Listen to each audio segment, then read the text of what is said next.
That is genius. Let's do that. I'll get Ellie and Wyatt on it immediately. Maybe Benny, because she's feeling a little mischievous recently. I'll just leave all the shirts laid out in the playroom on the table with various things that they like to stain things with. And then we'll see what happens. I can only guarantee that there will be frozen raspberries on at least everything that I put down. That's our current situation. Kitty Merengue said, at Kylie Kelce, you need one in red so you have something to wear to Chiefs games. It is a good suggestion because most people here know I do not wear Chiefs things. I won't wear any others. This is not just a Chiefs thing. I will not wear any other NFL team besides the Eagles. I will wear red to support Uncle Trav. And sometimes that red is Cincinnati Bearcats. Shout out to their alma mater. But the one problem with this suggestion is that I can't wear my own name on a shirt. I can't do it. I can't. Okay, so if you guys want it, maybe we could do it. Maybe we should make this into special colors for NFL season. We could do Kelly green. And then obviously maybe red for the Chiefs. We also got a ton of suggestions for a fuck around and find out shirt. Specifically FAFO, because I don't think we should be walking around with fuck around and find out on the front of a t-shirt. We might encounter some children who may be learning how to read and then ta-da, that's messed up. Let's not do that. We'll behave ourselves. We'll do FAFO. We should figure out another acronym that FAFO could stand for so that if you are asked by a small human what that stands for, then you can lie through your teeth. Our last thing on merch, I want to share that a portion of the NGL merch proceeds are going to go to a charitable organization with each new drop. Because we didn't pick an organization before this, we are going to do what we love to do around here, spread the love. And that love is going to go to Be Philly. That's right. It is my husband's foundation that he started his last year in the league. For the next merch drop, we'll make sure that the real ones get to speak their minds. It will go to a fan vote. You can make sure that you are up to date on all that information by following at NGL with Kylie on all social media. And we'll make sure that you guys get a say in what the next merch drop will impact. Moving on, let's get into Doom Scroll of the Week, brought to you by Visible. First up on Doom Scroll, there's a popular trend on TikTok that has taken an interesting turn. I'm talking about the how many likes trend, which started somewhat innocently with people posting a screenshot of a text to their partner asking how many likes to buy them a designer bag, a spa day, or even a car. But now people are out here asking how many likes from strangers on social media for their partners to propose, or even more wild, have another baby. I'm sorry, what? I get tagged in these on a semi-regular basis, and respectfully, why are we making decisions like this? Is anyone actually following through? This is what I will say. I did partake by answering someone that said that they needed, I don't know if it was me or someone, I got tagged in something. So I think they said that I was supposed to comment, and I commented because someone was talking about getting a dog. But we've gone a little too far now. It's one thing to get a bag or even a car. God, that is like a substantial, and like a dog too. That is guys, if we didn't need to be responsible adults, okay, I would have 17 dogs, 17 minimum. And also the whole engagement part, ladies, this is probably not my place to say, but I'm going to say it anyway. We shouldn't have to ask. You can have like conversations about it and have a back and forth. But if he doesn't want to, if it's going to take TikTok likes for your significant other to propose to you, get the fuck out. All right, let's keep it scrolling. Here to one of the best TikToks of the year. The caption says, before I had kids, I always thought it was kind of weird when parents referred to each other as mommy and daddy until my son started yelling, babe, when he was looking for my husband. Is that not the cutest little voice you ever heard in your whole life? My goodness. I feel like this is a good time to just make everyone aware. The idea of me saying babe or being called babe makes me itch. I'm not a talking pig. I can't explain it. I heard that one time when I was younger, and my parents were not babe people. My parents were, I can't say this with a straight face. My parents were, I can't say it with a straight face. My parents were birdie. I can't. Anyway, I don't like the name babe. The girls, they will occasionally call Jason or Jay. Ellie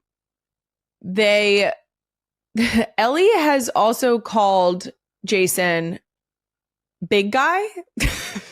That is not something, I want to be abundantly clear, that is not something I call my husband, but she, I believe, heard it on Bluey. I could be wrong, but she heard it somewhere.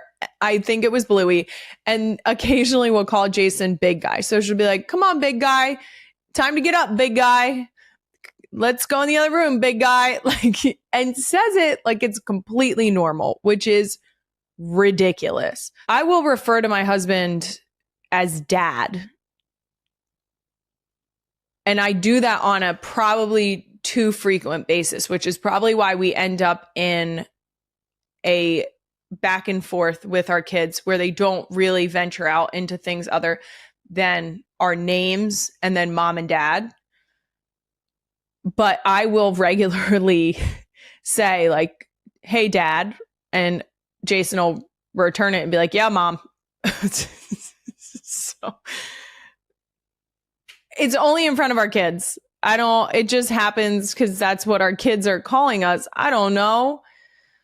But big guy is the one that caught me the most off guard. I love the fact that this little kid, the other thing is I think it's cute when your kids start to use compliments towards your significant others that you use.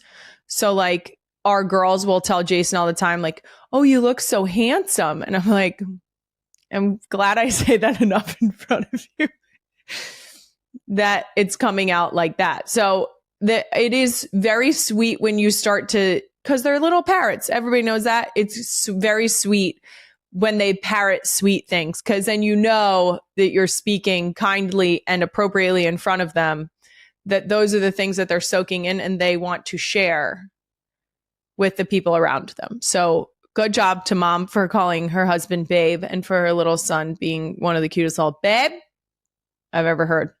Nailed that. The last thing on this week's Doom Scroll, my friend and favorite content creator, Alona Mar, put out another banger. Queen Emma, hit it. Nothing tastes as good as skinny feels. Y'all trying being strong? I feel good. I feel well fed. And also, have you guys tasted tiramisu? Because that shit, oh my God. I would like to piggyback on that. Okay? Tiramisu, a fat ass piece of chocolate cake, a 3 p.m. cold turkey sandwich on the beach, a bowl of pasta with more Parmesan than pasta. Okay. All of these things are things that taste infinitely better than skinny feels. I can promise you that. Okay. I don't like the idea that we need to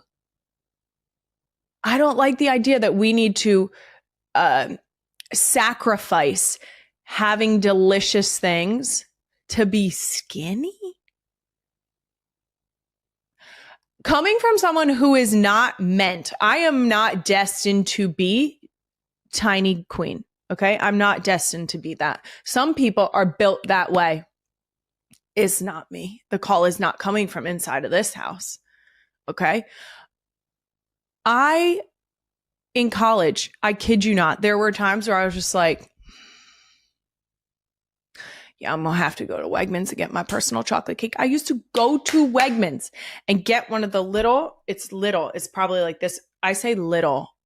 I mean little in comparison to the other cakes around it. Okay. But it was an actual cake. Like it could have been the top tier of a tiered cake. Okay. And then I would go back and I'd offer to share because that's the kind thing to do. But I'd take a fork to that motherfucker. Okay. I'm not putting it on a plate. I'm not slicing pieces out of it. Kiss my ass. Okay. I am taking that fork directly into that chocolate ganache and shoveling it into my face because it tasted good. Way fucking better than skinny. As a mom of 4 little girls and a coach to high school girls, this ain't it. I have purposely changed the way that I speak about myself, both to myself, in front of my kids and in front of my athletes. Also, you don't earn a treat when you work out. You don't earn a treat. You should be working out to feel stronger, to have better endurance, to feel healthy, to feel better overall. But you should not be working out to earn any type of food. You must eat to fuel your body. Some other phrases, I'll work it off in the gym tomorrow. A minute on the lips, lifetime on the hips. Cut it out. Now, these are just a few of the many fucked up phrases I think we need to ban, but there's another one that really hits close to home right now, which brings me back to my next segment. You know what's fucked up? Hey, you know what's fucked up? The phrase bounce back after pregnancy. Oh my God. Here's the problem. Every single person I've seen grow a human being and pop them out have rebounded in their own time.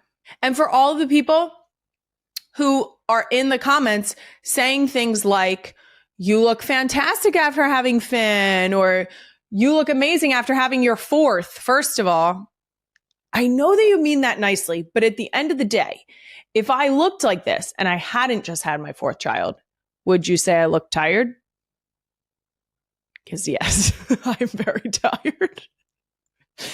My point is that we don't need to comment on the fact that a woman is postpartum and how she is doing with her postpartum journey physically.